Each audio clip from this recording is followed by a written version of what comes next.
El crimen organizado en México expande sus redes y se apodera del control de actividades ilícitas que van más allá del narcotráfico, algo que Estados Unidos ha dicho una y otra vez. The Mexican authorities are petrified. They're petrified to show up at their office. They're petrified to go to work because the cartels have a tremendous grip on Mexico. Y ahora se refleja en el índice global de delincuencia organizada, una herramienta que evalúa el nivel de criminalidad en 193 países. De esa lista, México se ubica en el tercer lugar, un resultado que activa todas las alertas. El informe revela que la delincuencia en el país no solo crece, se expande, diversifica y teje redes de criminalidad cada vez más sofisticadas. Los dos cárteles hegemónicos, el de Sinaloa y el Jalisco Nueva Generación, mutaron su forma de operar. Ahora incursionan en la trata de personas, así como en la explotación sexual en línea, actividades que les permiten mayor control territorial y altas ganancias. Chiapas, Oaxaca y Guerrero, las regiones indígenas del sureste, se mantienen como las más vulnerables. The territory to the immediate south of our border is now dominated entirely by criminal cartels that murder, rape, torture, and exercise total control. They have total control over a whole nation, posing a grave threat to our national security. Ahí el crimen organizado gana terreno y control social a través del trabajo forzado, la explotación laboral y el dominio de las rutas migratorias, aprovechando la pobreza, la desigualdad y los vacíos institucionales. A este escenario se suma el repunte de los delitos ambientales. El robo de combustible y la tala ilegal son nuevas fuentes de financiamiento para los cárteles, a costa de ecosistemas y comunidades rurales. Pero la crisis no solo es criminal, es institucional. We have legitimate concerns about not just the existing, but the rapidly growing presence of dangerous cartels, who in some cases operate as governments in parts of Mexico. El informe subraya que la reforma judicial es en la que se eligió por acordeones. Abrió una nueva puerta de riesgo, la posible influencia del crimen organizado en los nuevos jueces, magistrados y ministros. Las prisiones figuran como un foco rojo. Sobornos sistemáticos y el control interno de los cárteles transformaron los penales en centros de mando. El documento también señala al gobierno federal. Casos como el de Segalmex se suman a una lista de desvíos que debilitan al Estado. Los escándalos de corrupción vinculados a figuras cercanas a Andrés Manuel López Obrador sembraron la semilla de la impunidad. La colusión entre el poder y la delincuencia permitió que, a pesar de las denuncias, México enfrente una hidra criminal de múltiples cabezas, cada vez más difícil de controlar. Para ADN Noticias, Fuerza Informativa Azteca. Que divide México con Estados Unidos. Se han contabilizado miles de detenidos.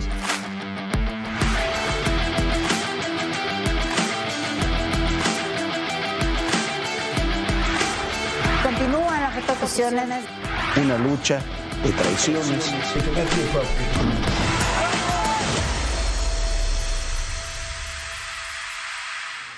Mañana será la marcha de la Generación Z, una marcha que ha tratado de ser estigmatizada de todas las formas posibles por el gobierno federal y por los de Morena. Lo que llama profundamente la atención es por qué no está convocada por la oposición, sino por jóvenes que están pidiendo, después del asesinato de Carlos Manzo, justicia, paz, nada más ni nada menos.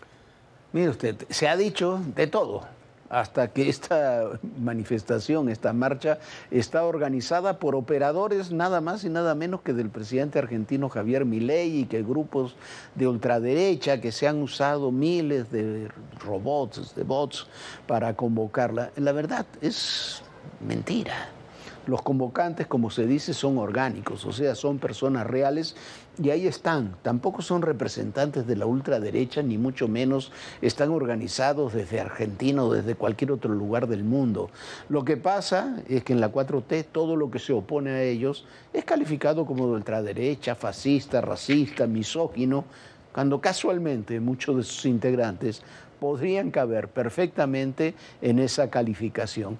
Todas esas cosas son precisamente las que no le gustan a la Generación Z.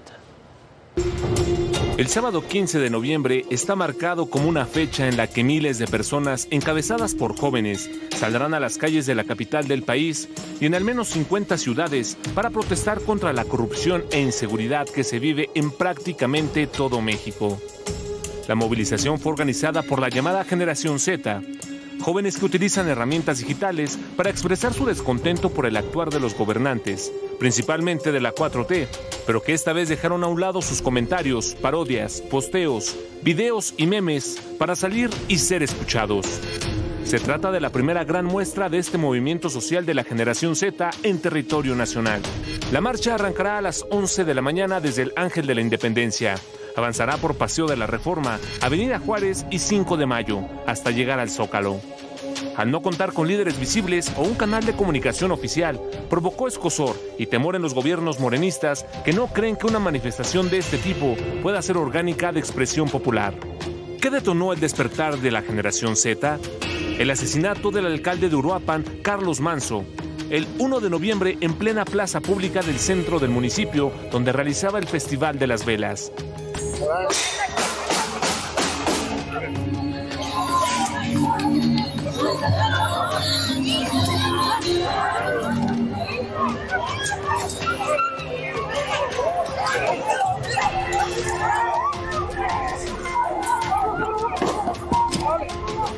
Fue la chispa que encendió a toda una generación que ahora será escuchada en las plazas públicas.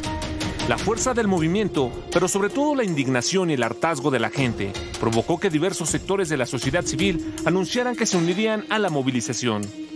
Lo han hecho organizaciones, agricultores, transportistas, empresarios, partidos políticos y personal de salud. Ellos lo harán con su movimiento llamado Marcha de la Bata Blanca. Su contingente saldrá a las 10 de la mañana desde el Ángel de la Independencia. También habrá manifestaciones en al menos 39 ciudades. También se integrará el movimiento del sombrero con el lema México se levanta. Sus movilizaciones se llevarán a cabo en al menos 24 estados. En la capital del país saldrán a las 11 de la mañana del Ángel de la Independencia.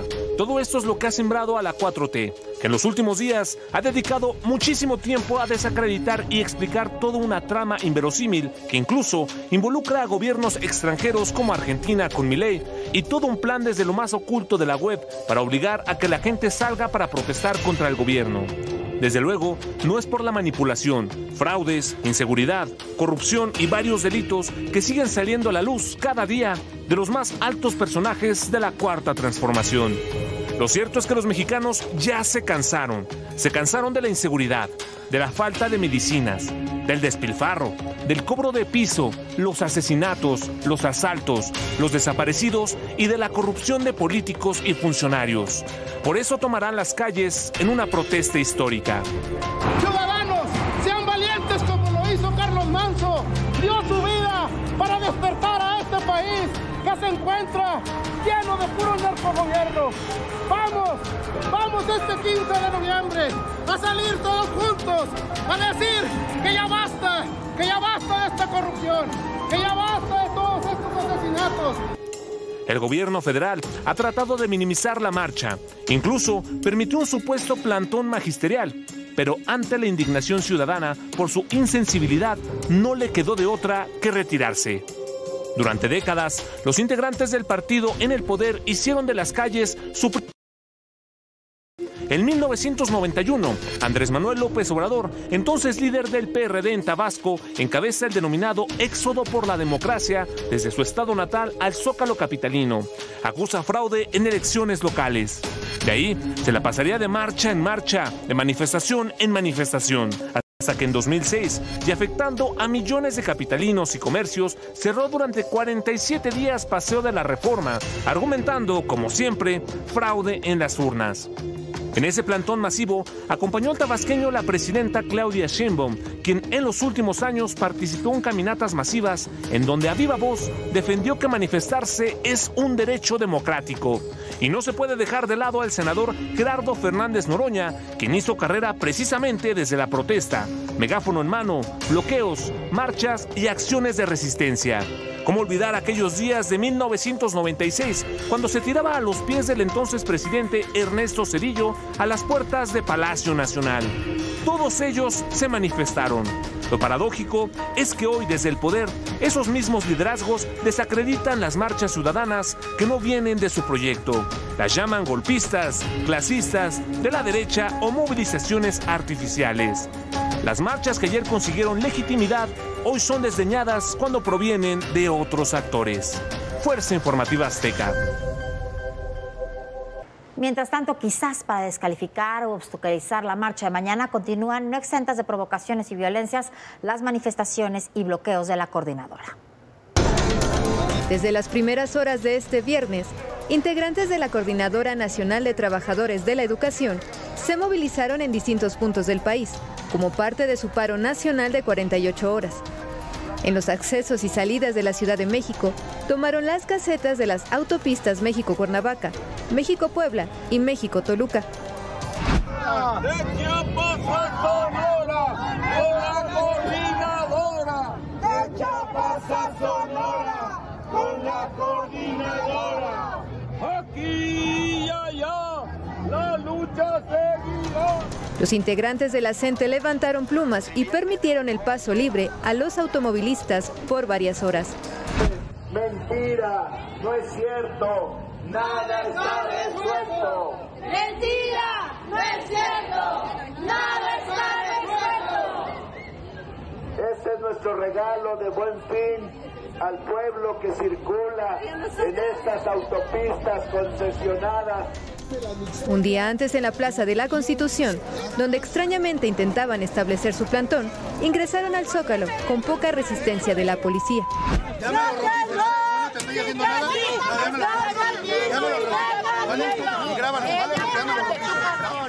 Cálmate tú ya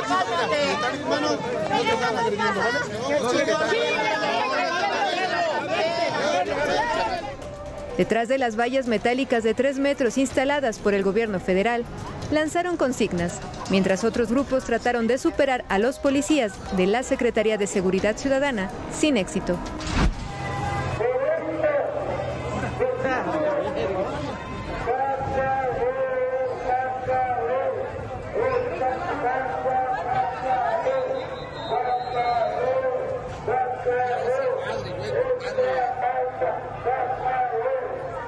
Ante las críticas por su espontánea aparición, levantaron sus tiendas y se dirigieron a la Cámara de Diputados. Este viernes, después de paralizar varias autopistas, levantaron el plantón que mantenían en San Lázaro, no sin antes advertir que no rodará el balón en el Mundial de junio si no atienden a sus demandas, mes en que retornarán con un paro de 72 horas. Esto provoca que el temor de la administración federal se concentre ahora en la generación Z. La presidenta dice que tiene una alta aprobación por parte de la ciudadanía, pero le teme a los jóvenes, a las y los jóvenes. No debería de temernos a nosotros. Debería actuar en contra de los delincuentes, no cercar Palacio Nacional. La idea de esta marcha no es violentar a nadie. La intención de la marcha es ir a manifestarnos en contra de un gobierno cómplice, en contra de un gobierno que no ha dado resultados, en contra de un gobierno que nos ha abandonado en esta lucha.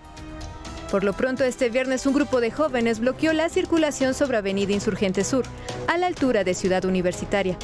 Los manifestantes, algunos de ellos encapuchados y pertenecientes a las facultades de Contaduría y Artes Gráficas, colocaron cartulinas y formaron una valla humana para impedir el avance vehicular.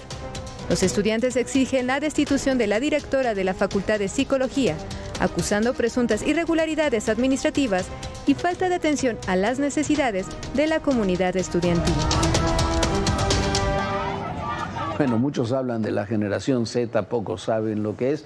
Vamos a explicarle, vamos a platicarle qué es la generación Z desde el punto de vista de la psicología, de la sociología. La generación Z es la que está integrada, así le llaman, ¿no? Siempre este tema generacional es muy aleatorio, pero son los jóvenes que han nacido este siglo, básicamente entre 1997 y el 2012. Eso es lo que dicen los especialistas. Dicen también que se caracteriza por ser nativa digital. ¿Qué quiere decir? Que desde su infancia han estado expuestos y familiarizados con Internet, con tecnologías digitales, con redes sociales y dispositivos móviles.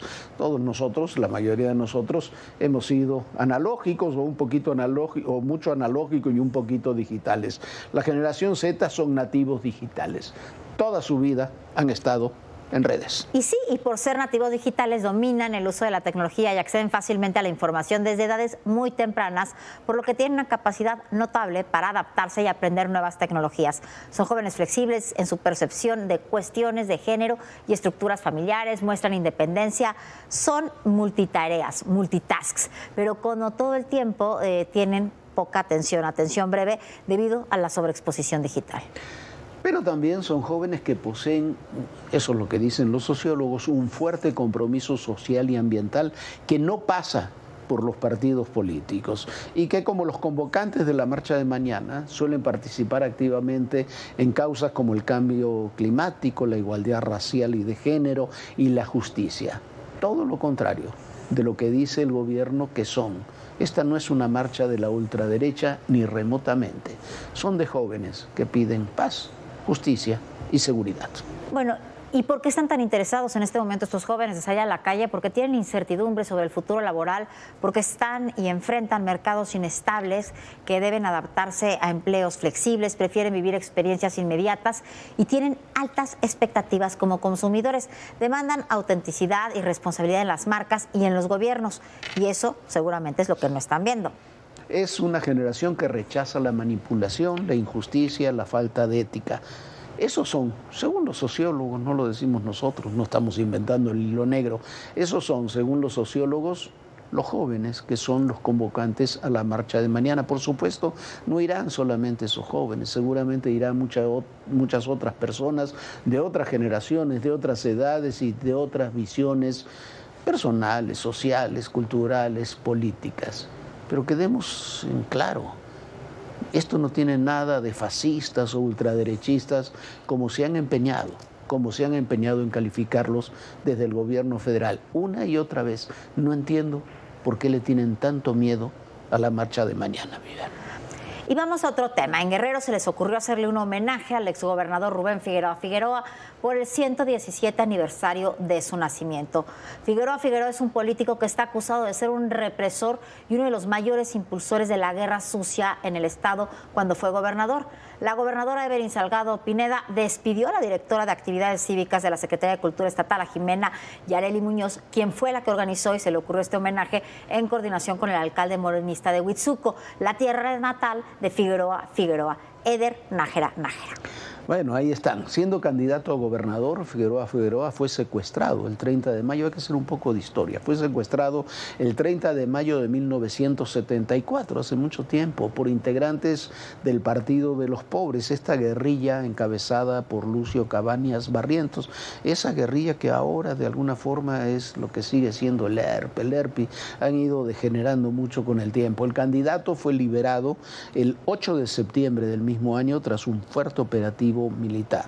El 2 de diciembre, Lucio Cabañas, murió en combate en la localidad de Otatal, en la sierra de Tecpan de Galeana. En las acusaciones que tienen las comisiones de la verdad que han investigado todos estos casos en México, se dice que en venganza por su secuestro, el ya gobernador Figueroa Figueroa abusó sexualmente de Isabel, la viuda de Lucio Cabañas, cuando ésta estaba detenida. Lo cierto es que cientos de campesinos acusados de pertenecer a esa guerrilla fueron perseguidos, torturados, desaparecidos y asesinados durante la gestión de Figueroa Figueroa. Años después, su hijo Rubén Figueroa, tenía el mismo nombre, tuvo que dejar la gobernatura de Guerrero en 1995 por la matanza de campesinos en esa misma zona, ahí en Aguas Blancas. Las historias familiares se repiten. Por supuesto, y la gobernadora del estado, Evelyn Salgado, descalificó el homenaje y aseguró que se había realizado sin su consentimiento y aseguró que revisará los calendarios cívicos para evitar que se repitan este tipo de actos. Y como siempre, que ver, que oír y que leer este fin de semana. Que ver una serie magnífica, la verdad es magnífica, que se puede leer con muchas interpretaciones actuales y que cuenta la historia del asesinato del 20º presidente de los Estados Unidos, James Garfield, un hombre con profundas convicciones reformistas que fue asesinado por Charles Guiteau, un ex partidario del propio Garfield, un hombre desequilibrado mentalmente que se quiso vengar porque no recibió un cargo en el gobierno que nadie le había prometido. La historia que cuenta la serie se llama Muerte por un rayo. Es tan fascinante como real. Si fuera ficticia, sería hasta fantástica. Hay que verla. Es una demostración de cómo se puede hacer una serie histórica apegada, está muy apegada a la realidad y al mismo tiempo es importante y entretenida. ¿Qué oír? El nuevo disco es el número, escuche usted, el disco 76 en su carrera. El nuevo disco de Willie Nelson, que a sus 92 años, con 76 discos atrás, saca un nuevo disco que se titula Working Man, Willie Sings Merle. Son canciones compuestas por Merle Haggard, un muy famoso también cantante de country que ha grabado otros 4 discos con Nelson, con Willie Nelson y con su banda familiar, porque Willie Nelson trabaja con una banda familiar y ha trabajado con ellos durante años. A mí me parece increíble cómo Willie Nelson, este hombre, sigue produciendo a su edad, sigue sacando discos, saca 2, 3 discos al año y todos son materiales de absoluta calidad. No se lo pierda, es realmente un muy buen disco. Más de 70 discos en su carrera, es una cosa increíble. Más allá de las recopilaciones y todo lo demás que hay. Que leer otro gran libro de Giuliano de Empoli, titulado La hora de los depredadores. Un ensayo que analiza la emergencia de una nueva élite autoritaria. Los depredadores del título, que son los líderes del mundo contemporáneo, muchos de ellos que dominan este mundo a través del caos, la audacia y la eliminación de límites a su poder. Cualquier parecido con nuestra realidad es pura coincidencia. De Empoli argumenta que existe una convergencia entre líderes políticos autoritarios y los magnates de las grandes tecnológicas, ahí está el caso de Estados Unidos para comprobarlo, ambos beneficiados por la insurrección digital y por la ausencia de contrapesos efectivos. El libro ilustra cómo la disposición a la acción brutal de estos depredadores, como él los llama, les otorga ventaja sobre quienes aún creen en la tolerancia y el diálogo, dejando a los defensores de la democracia rezagados en un mundo que está regido hoy por la fuerza y por la astucia. Es un libro que se lee rapidísimo y es sencillamente muy, pero muy bueno. Vale muchísimo la pena leerlo, se lo recomendamos más en estas épocas, en estos momentos, en nuestro país, se lo recomendamos con mucha, mucha, mucha convicción. Y aquí en ADN Noticias le presentamos un trabajo de investigación periodística, un especial de Sala de Guerra llamado Los archivos ocultos de Adán Augusto. Es el próximo domingo 16 de noviembre a las 9 de la noche, no se lo puede perder. Esta es una probadita de lo que podrá ver este domingo. Detrás del poder hay secretos que se empeñan en ocultarnos. We have a politicians group that we support. The thing is that he is on a federal level. You know, he takes control of everything all around the country. Las redes de corrupción tejidas desde Tabasco. Senador Adán Augusto López Hernández, aquí están las pruebas de la corrupción de su administración en 2019 y 2020. Las autoridades y sus nexos con el crimen. Adán Augusto es mi hermano. Yes, minister. I mean, he's ready to. I mean, he worked for us. El huachicol fiscal que drenó millones de pesos en favor de los corruptos. That's the reason why they trust us, or he trusts, or everybody trusts, because there is no friendship between us. There's more than that. I mean, we have a complicity. La complicidad con los hijos de un expresidente. Yo me llamo Andrés Manuel López Beltrán, no Andrés López Beltrán, no Andy. El encubrimiento de un régimen que los hace intocables. Está ligado a un cártel, que es padrino de un cártel. Los archivos ocultos de Adán Augusto. Una investigación que revela sus conexiones, sus cómplices, los favores y la impunidad que lo mantienen intocable. Pero como decimos allá en el pueblo, a todo santo le llega a su capillita.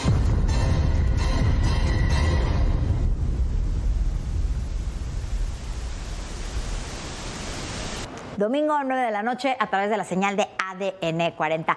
Descanse, sueñe bonito y lo vemos puntualmente el lunes aquí en Todo Personal. Descanse. Bonita noche, Jorge. Muy buenas noches, Viviana. Muy buen fin de semana. Muy buenas noches a todos ustedes. Les recomiendo este documental el próximo domingo a las 9 de la noche. Véalo, Los archivos ocultos de Adán Augusto.